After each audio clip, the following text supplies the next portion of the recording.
Assalamualaikum warahmatullahi wabarakatuh. Selamat pagi teman-teman semuanya. Perkenalkan, saya Sri Sutanti bersama rekan saya Saila Sabrina.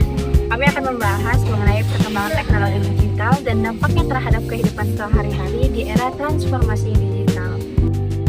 Kita mulai dengan membahas transformasi digital dan juga big data.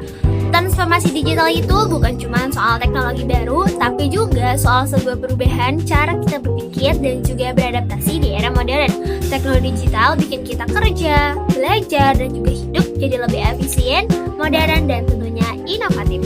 Nah, dampaknya tuh bisa terasa di semua bidang, mulai dari bidang bisnis, bidang pendidikan, bidang komunikasi, sampai dengan bidang gaya hidup. Salah satu komponen terpenting dari transformasi digital itu adalah big data. Big data yaitu kumpulan data yang super duper besar, cepat berubah dan tentunya beragam, yang datang dari berbagai sumber seperti media sosial, transaksi online, dan bahkan sensor IoT. Adapun big data itu punya 3 ciri utama. Yang pertama ada volume, yang kedua ada velocity, dan yang ketiga ada variety. Untuk volume sendiri, data itu sangat besar. Untuk velocity, terus bertambah cepat. Dan untuk variety itu bentuknya bermacam-macam. Bisa sebuah teks, gambar, atau sebuah video. Di Indonesia sendiri, big data itu diterapkan lewat kebijakan Satu Data Indonesia, supaya pengambilan keputusan pemerintah jadi lebih akurat dan tentunya jadi lebih efisien. Contohnya, pas masa pandemi COVID-19, big data itu dipakai untuk melacak penyebaran virus dan juga distribusi vaksin. Untuk di dunia bisnis, big data itu bisa bantu perusahaan untuk paham pelanggan dan tentunya untuk ambil keputusan secara cerdas. Misalnya, di e-commerce, kasih rekomendasi produk sesuai riwayat belanja.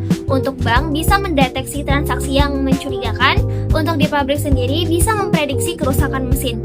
Atau kita kasih contoh sederhananya seperti aplikasi Netflix. Di Netflix itu pakai analisis data tontonan buat merekomendasikan film sesuai selera si pengguna. Jadi bikin pengalaman nonton jadi lebih personal. Nah, jadi sekarang data itu merupakan suatu hal yang terpenting dalam dunia digital. Dari data mentah, kita bisa dapetin insight lewat proses yang disebut dengan data analytics. Ada 3 jenis analisis data. Yang pertama ada deskriptif, prediktif, dan preskriptif. Namun, apa sih tantangannya? Infrastruktur belum merata, literasi digital yang masih rendah, dan tentunya privasi data jadi isu yang sangat penting.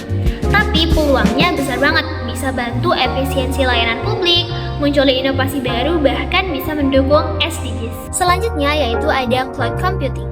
Sederhananya, ini itu adalah teknologi buat nyimpen dan mengelola data lewat internet tanpa harus punya server sendiri. Contohnya seperti Google Drive, iCloud, sama OneDrive. Jadi nantinya file itu bisa diakses kapan saja, di mana saja, dan tentunya lewat perangkat manapun. Selanjutnya kita lanjut ke Internet of Things atau IoT. IoT itu bikin benda-benda bisa jadi makin pintar, karena bisa terhubung ke internet dan bisa saling berkomunikasi. Misalnya seperti lampu, AC, atau kunci pintu yang bisa dikontrol lewat HP. Sensor kirim data ke microcontroller, terus ke cloud, dan sistem otomatis ngelakuin tindakan tersebut. Kayak nyalain pompa waktu tanah kering contohnya. Jadi penerapannya tuh bisa banyak banget. Bisa smart home, pertanian otomatis, kesehatan digital, transformasi cerdas, dan juga kota pintar. Nah, terakhir yaitu kecerdasan buatan atau artificial intelligence, atau yang disebut biasa dengan AI. AI itu teknologi yang bisa belajar dari data buat bikin keputusan otomatis. Contohnya itu misalkan seperti deteksi wajah di kamera, atau asistensi virtual, atau rekomendasi film di Netflix. Nah, AI ini terus berkembang dari narrow AI yang fokus di satu tugas, sampai dengan general AI yang bisa berpikir kayak manusia. Walau itu sih katanya masih tahap riset ya. Jadi intinya kombinasi dari analitik, cloud, IoT, dan juga AI ini bikin dunia makin cerdas, efisien, dan tentunya terkoneksi. Penggunaan AI di era zaman sekarang ini udah banyak banget di berbagai bidang. Contohnya ada di bidang kesehatan. Ada AI namanya itu IBM Watson Health, di mana dia bisa menganalisis data medis untuk membantu dokter mendiagnosis penyakit secara cepat dan juga akurat. Selanjutnya ada bidang transportasi. Kita tahu bersama perusahaan ternama Tesla, di mana perusahaan ini mengeluarkan mobil dengan fitur unggulan Tesla Autopilot. Mobil ini dapat berjalan sendiri tanpa dikendarai oleh supir. AI di sini membantu mengenali jalan, kendaraan lain, sampai rambu lalu lintas sehingga mobil dapat bergerak lebih aman dan juga efisien. Selanjutnya, di bidang keuangan, ada aplikasi seperti Genius dan juga Digimon. Nah, kedua aplikasi ini menggunakan AI untuk memberikan rekomendasi keuangan dan menjaga keamanan akun penggunanya dari transaksi mencurigakan. Selanjutnya, penggunaan AI di bidang teknologi dan juga informasi. AI biasa kita temukan dalam aplikasi yang kita gunakan sehari-hari, yaitu TikTok dan juga Instagram. Algoritma AI mempelajari minat seseorang dan otomatis akan menampilkan konten yang paling disukai oleh seseorang tersebut. Makanya kita betah nih scroll berjam-jam karena algoritma kita sesuai dengan apa yang kita minati. Yang terakhir ada di bidang pendidikan.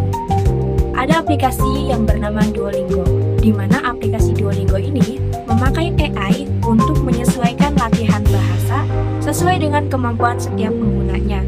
Jadi, ketika kita sering menggunakan aplikasi tersebut, sering untuk belajar, maka sistem AI tersebut akan menyesuaikan tingkat kesulitannya, jadi dibagi per level. Nah, itu tadi beberapa contoh yang sudah dijelaskan mengenai penggunaan AI dalam kehidupan sehari-hari. Selain banyak manfaat AI dalam kehidupan sehari-hari, kita juga harus waspada mengenai tantangan dan juga risiko digital. Banyak hacker yang melakukan pencurian data pribadi ataupun perusahaan untuk diperjualbelikan. Selain itu, banyak juga malware dan juga virus yang dapat merusak sistem komputer dan mencuri data pelanggannya. Pada tahun 2022, terdapat kasus pencurian data yang dialami oleh IndiHome. IndiHome mengalami bocor data sebanyak 26 juta yang kemudian data tersebut diperjualbelikan di situs online oleh hacker.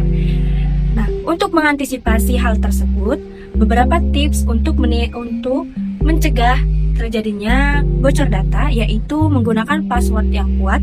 Gunakanlah password di kombinasi huruf besar, kecil, angka, dan juga simbol.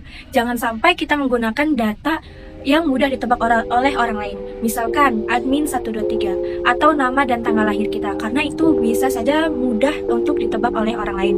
Selanjutnya, setelah menggunakan password yang kuat, aktifkanlah verifikasi 2 langkah untuk menambah lanjutan keamanan saat login. Misalkan dengan sidik jari kita ataupun dengan muka kita. Setelah kita mengetahui manfaat dan juga tantangan dalam menggunakan AI di kehidupan sehari-hari, kita harus mengetahui juga etika dan perilaku dalam berinteraksi di media sosial atau di platform digital.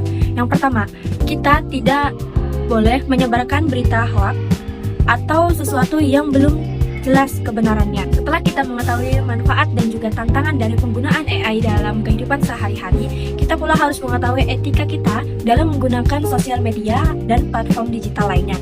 Yang pertama, kita tidak boleh menggunakan media tersebut untuk menyebarkan berita bohong yang belum jelas akan kebenarannya atau menyebarkan berita hoax. Yang kedua, kita tidak boleh menyebarkan foto teman ataupun lokasi dan hal-hal yang bersifat pribadi ke media sosial karena dapat melanggar privasi dan juga etika digital. Kita tahu bersama bahwa data-data tersebut bisa saja disalahartikan atau digunakan oleh orang lain untuk hal yang tidak bisa dipertanggungjawabkan ke depannya. Itulah tadi presentasi dari kami mengenai perkembangan teknologi digital dan dampaknya terhadap kehidupan sehari-hari di era transformasi digital. Terima kasih sudah menonton, semoga bermanfaat. Wassalamualaikum warahmatullahi wabarakatuh.